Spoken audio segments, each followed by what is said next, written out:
Hey y'all, it's Shimdi. Can you believe it's already been 3 months since I got in my PRK surgery? Time just flies, y'all. It just flies on by. So yesterday I actually went for my final checkup till a year from now. All right, y'all. I am back in Beverly Hills for my follow-up appointment. I have amazing vision, so I'm curious to see what my actual final vision ends up being. I think that's what we're gonna test right now. I don't expect this to be a long appointment. It should just be like 5 minutes. Just gonna pop in, kind of do the eye chart, I think, and pop back out. Y'all, I'm seeing 20/20. I thought I was, but it's confirmed. I'm seeing 20/20. And apparently my vision's only gonna get better, which is crazy because it's so freaking clear. I feel so blessed. Yes, y'all. That 2020, y'all. And honestly, I'm gonna be honest, I'm not surprised. I'm not surprised, one, because I just can look around and see. And so I can tell I've got pretty high quality vision based on how small the fonts are that I'm able to see without any problem. But the real reason why I'm not surprised at all, y'all, I so strongly believe in the power of mindset and how that impacts your life and your outcomes. And my mindset around my health and around my well-being is so high. Like, it's so high. Like, I literally walk through life believing that the Lord Jesus Christ is like right beside me at all times, rooting for me and like moving problems out of my way and bringing blessings and gifts to me. So when I knew I was doing this PRK surgery, I was like, another thing that the Lord Jesus Christ is blessing me with. And when he gives me gifts, he don't give with one hand, he gives with both hands. So I'm just like,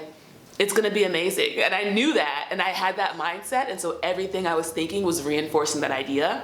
And so I fully expected to have 2020, and here I am with 2020. What's crazy to me is that, so I went yesterday for my appointment, super quick, literally just did the eye test, and chatted with my doctor, who I reached out to and said he would do an interview with me, so look out, because I'm gonna hopefully have an interview with him soon coming up. But he was saying, girl, your vision's only gonna get better. And I'm like, how is it gonna get better than this? So that's super exciting. When I was doing the test, there's like, the letters get progressively smaller. The very final line of letters, as I was looking at them, I was making an intentional point not to squint. So as I was looking at them, they weren't perfectly clear, but I could still discern what they were. So my assumption is that with time, because the whole healing process takes 6 months, with time, when I go back and look at that final letter of letters, I'll be able to see them perfectly clearly without any kind of blurriness, which is super exciting. And it's honestly like unnecessary because my vision is so good that I literally I would be totally fine if it stayed like this. So the fact that it's gonna get even better, cherry on top. Cherry on top, y'all. So nothing has really changed much since I did my last update.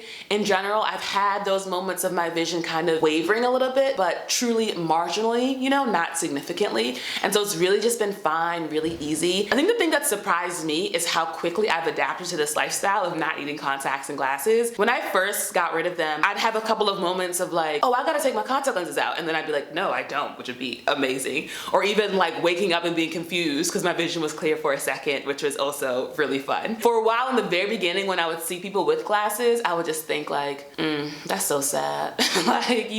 That's so sad how your life is driven by fear. Like, don't you want a better life for yourself? And now I don't even think about it. Like, I don't even care. It's literally not even a problem I have to consider anymore. So I don't even register it with other people because it's not even occupying any of my brain, mind space anymore, which is amazing. So that's been really cool too. And I think my favorite thing, honestly, has been you all, has been like encouraging you all as you've been thinking about the surgery and getting the surgery, and people who like comment and say, oh, I've got mine tomorrow, I've got mine next month. And people are generally like, oh, I was nervous and I watched your video and I'm less nervous. And I'm so excited because that's what I wanted to do, was really show people that there's nothing to be scared about. All good things happen on the other side of fear. When you step over your fear and you let yourself live your life, it's so beautiful, it's so amazing. And in this video, like I said, I don't really have that many updates. I essentially don't really do anything now. I'll occasionally take these Refresh Tears lubricant eye drops. I'll occasionally like put them in my eyes. They don't even feel dry, honestly. For the most part, I'll just do it because I'm like, it's something to do, And sometimes in the morning, like first thing in the morning, when I first wake up and my eyes are a little bit dry, I'll just like put a drop in just because I'm like, lubrication,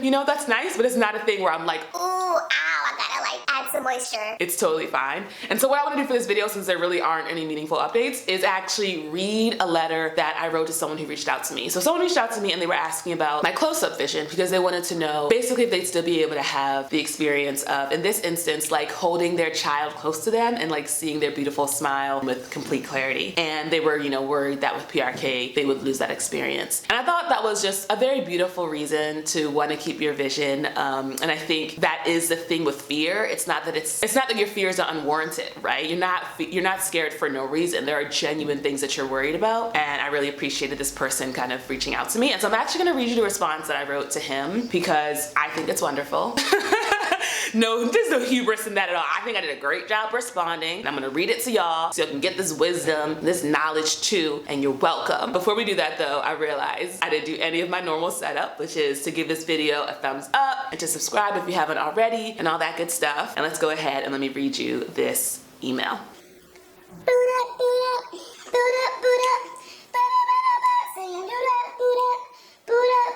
He was asking about my close-up vision, and so I gave him some response around like the exact number of inches that I could see. And for reference, when my phone is about like 8 inches from my face, I'm able to see with perfect clarity. And then at 6 inches, I can still read every word, but it's blurry. And I actually like pulled out a tape measure and did these measurements for this person. And then I talk more about the fear part, which is what I'm gonna read to you all. So I say, I want to share 2 things for you to consider regarding your fear, and I hope you don't mind the length. The first is that you're focused on what you stand to lose with the surgery instead of what you stand to gain. With the surgery, you'll be able to see her smile from across the room with perfect clarity from the moment you wake up to the moment you tuck her in. When you're running around and playing with her on the beach, you're not worried about how the sand or water will affect your glasses or contact lenses. You'll be able to be fully present in the joy of being together. The second thing I want to share is that I'm sure you know your daughter is learning from you at every moment. You know there are a million imperceptible things that you are telling her about this world, about what kind of people walk in it, about what her destiny can be as your daughter and as her own person as she grows. And I believe one of the most important lessons we can pass on